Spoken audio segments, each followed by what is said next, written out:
All right, hello everyone out there on Facebook watching live. It's Dan with Switcher Studio. I've got Angela over here. Hello. We just wanted to do a quick live stream for you guys, answer some questions we've been getting a lot.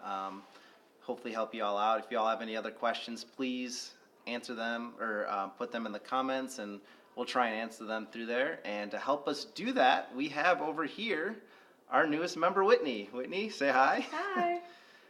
So she'll be monitoring the stream, looking up some questions for us that you guys might have. So let us know. But for right now, to start out, let me just go ahead and throw to Angela. Angela, I know you've been answering a few questions this week. So what have we heard? Okay, so we've had a lot of different questions come through, but there have been a couple that I've gotten over and over again each day, and those are the main ones I want to go over during this broadcast. The absolute main one I've been getting is there going to be audio, video insertion in Switcher Studio just the way it is in Switcher Go? And the answer is yes, absolutely. It's working really well in Switcher Go, and we're going to put in Switcher Studio with an update. We're expecting that update to be out around late February, so it is going to be just a little bit longer, but you'll have video insertion. It'll work the same way as the graphic insertion works right now.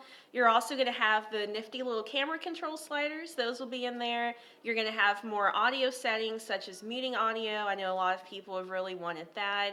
And we're also changing the interface. So currently, I'm sure most of you have noticed the iPad has a lot more controls being the main switcher than iPhones and iPod Touches. The iPhones and iPod Touches will have a lot of those features as well. So that's going to be coming up. Another question I've gotten about releases is for SwitcherCast. If you don't know, that's our screen sharing software. Right now it's for Mac only. A lot of people have asked, is it going to be on Windows? We are still in the process of developing that. I don't have a release date at this time, but we are working on a Windows port. So later this year, we're looking to have that available. So Windows users, you will be able to use the screen sharing software as well with SwitcherCast. Two other ones I've gotten a lot this week. One is a YouTube error that we've been seeing coming up where, you guys have been trying to stream to YouTube and you keep getting the error streaming server bad response, and you're wondering how to fix that. When you go in and choose your YouTube event, there's a section where you can choose your video quality preset, and normally it starts with 720. You can change it to what you want. Even if you do not change that preset, make sure to tap the OK button next to where it has that, and that'll save it, and that'll prevent the error from coming up. A lot of customers, if you're not hitting OK next to that preset before creating the event, that's what's causing that error. So just make sure to tap OK, and that's going to prevent that error from appearing. And that's the update for YouTube. With Facebook, I know there are still some people who are having sync errors where the audio and video are not quite in sync the way they should be. The fix for that is still to go in your advanced settings on the output tab and turn off record live output. Now this only has to be done for Facebook. If you're having a sync problem with any other platform, let us know. But with Facebook, turn off record live output. That's going to sync everything back up. If you still want that recorded composition afterwards, after your broadcast, just make sure to use director mode. You'll get your recorded output, and your audio and video are still going to be synced together. And that's the main update for me. We've gotten a lot of just basic audio questions like external mics, and I'm going to let Dan go over some more audio features with you guys. Sure, yeah. Audio can be a little tricky with Switcher. The first thing to note is whatever input or however you are bringing audio in, make sure you connect that before you launch the app. That's going to tell the app which way to consume the audio, whether it be through the charging port or through the headphone jack, something like that. Make sure you connect it before you launch the app. The next thing, and the way we're doing it now, and I think one of the best ways to do it is, here we'll do some show and tell, is with an iRig pre. So how we have it right now is we have a shotgun mic on a tripod that's pointed at Angela and I, and that's running right into the XLR input. This does have phantom power on it, so you won't have to worry about having a mic that needs to be charged. It has a great gain knob on the side, which is great for, let's say you want to have multiple sources, like for instance, you want to bring in audio from like something like a mixer, you can take the audio out over here and, you know, plug it into the XLR input. And even though this mixer might send it a line level, that's okay. This thing will take a mic level, but you can just drop your gain all the way down. It's going to sound great either way. You don't have to worry about it. Some other ways, you know, obviously if you're in like a quiet room or something, just go ahead and try the audio coming through the iPad. You know, those are actually pretty good. Some other things you can do there are out there, things like this. This right here is a lav mic, and as I'm not sure if you can see that on there, the 3 rings, this means this is a TRRS input, and that is what the iPad needs. What that means is both the headphone and the audio are going to go into that one jack. That is why if you try and plug in something that has just the 2 rings on it, you know, just like a regular microphone or something, you're not going to get the sound. That is because the iPad takes the TRS. If you have something like that and want to use one, you can find something like this out here. This is just this will take the regular input and change it to the TRS, so you can use some of those other, some of your more conventional audio inputs. That's just a quick crash course on audio. Of course, you know, if you need more, let us know, you know, in the comments or wherever. Please let us know if there's a video you guys want to see made or an article on certain stuff. We're here to help you. Whitney, I don't know if we have any good questions over there that we could answer. We do.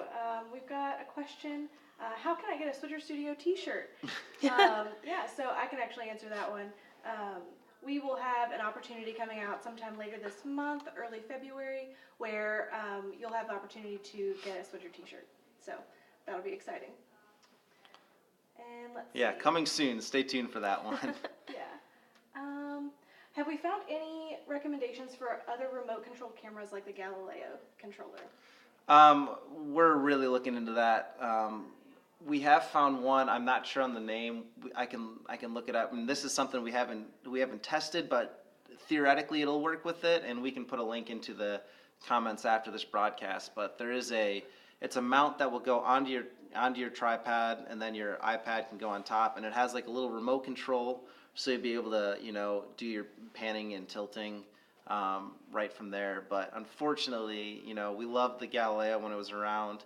Right now it still does work with Switcher, but as things progress and their software gets dated, we can't confirm if it's going to work into the future. So yeah, we're looking into it. There are some other options that, you know, hopefully we'll get out soon. Any other good questions we can answer? Once again, as always, if there's something you guys want, if you want to see us demonstrate or something we can help you with, please let us know. The comments, send us an email or whatever. We're here to help you all. Yeah, even just, you know, tutorial videos that we'll do, or as Dan mentioned, like a blog post or troubleshooting posts. You know, we really like just getting input on what you guys need help with, so let us know. We'll get those out for you. We have another question about audio. So in order to use multiple audio sources, I still have to use an external mixer. That's the best way, I would say. If you're really only looking to do 2 sources, there are little adapters that Rode makes that will allow you to do 2 TRS inputs. So it'll plug into your headphone jack, and then will allow you to plug 2 things like this into it. I know Iographer, if you check out their website, they sell them there. You know, that's just 2, but if you're looking for more than just those 2 inputs, then external mixer would be your best bet. And Angela, do you want to recap a little bit of the Switcher Go features that are going to be in Switcher Studio and what the timeline is for that? Sure. So of course, the main one people are asking about, video insertion, that's going to be going into Switcher Studio just the way it is in Go. The camera control sliders that are available in Go, where you can adjust, your zoom, your white balance, your LED, things like that. Those are going to be in Switcher Studio. For audio, we'll have more audio control, so you'll be able to actually mute the audio, which is great before a broadcast or during different moments of the broadcast. The interface, you're going to be able to have more control in an iPhone and an iPod Touch, using that as a main switcher, just the way you would in the iPad version currently. So those are the main updates that we're going to have with the new app version of Switcher Studio, and we're looking to have that late February. So late February, we'll let you guys know on here. All of our social media will have it, the website will have it, the App Store should alert you as well. You'll be able to install that and immediately start using those new features. Anything else over there, Whitney? How well does Switcher work with DSLR lenses when you use an adapter ring? We haven't tried that yet. Those adapters are actually kind of hard to get their hands on. We've noticed that they seem to always be out of stock.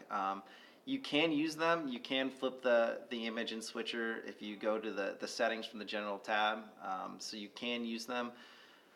From what I've heard, you might get some like a ring effect around the edges, so you might have to zoom in your picture a little bit, but I wish I could tell you more on that, but until we get our hands on it and really test it out, that's all I can really tell you.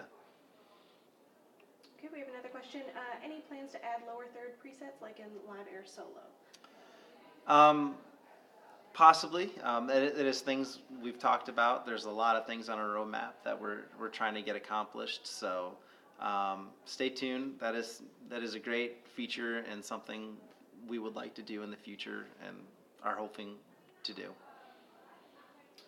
When live streaming through Facebook Live, we have the option to stream in low, medium, and HD format. Do you have a recommended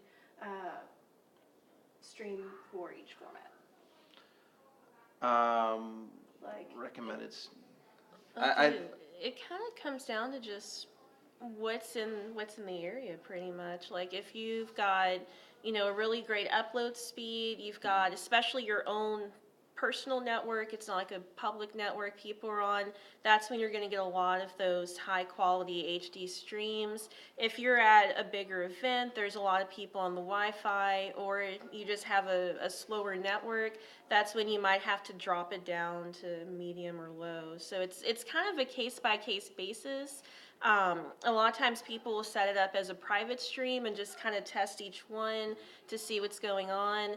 And remember, if you are in a situation where you can't do that HD quality, you can always use director mode. That's going to drop the setting a little bit, so that way you still get a good broadcast. But the best part is at the end, your recorded composition is going to be that HD quality. So you'll still have an HD video to upload after that. Right. To give you an idea, this stream right here is in the high quality, is what you're seeing here. And what I've noticed is a lot of people are consuming this media, consuming that live video, scrolling through on their phone, which if you do a medium setting on the smaller screen, that's going to look great. So if you don't have as much upload speed, I'd recommend doing the medium. If you can do a higher quality, great. And like Angela said, you can always use director mode if you don't have the greatest upload speed, and upload that HD quality video afterwards. I think that's about all the time we have for now. If you have any other questions we didn't get to, go ahead and put them into the comments, or if there's another video you might like to see or an article, please let us know. We'd be happy to help. We're here to help you all. For Whitney and Angela, thank you all for tuning in, and we'll see you next time. Bye, guys. Bye.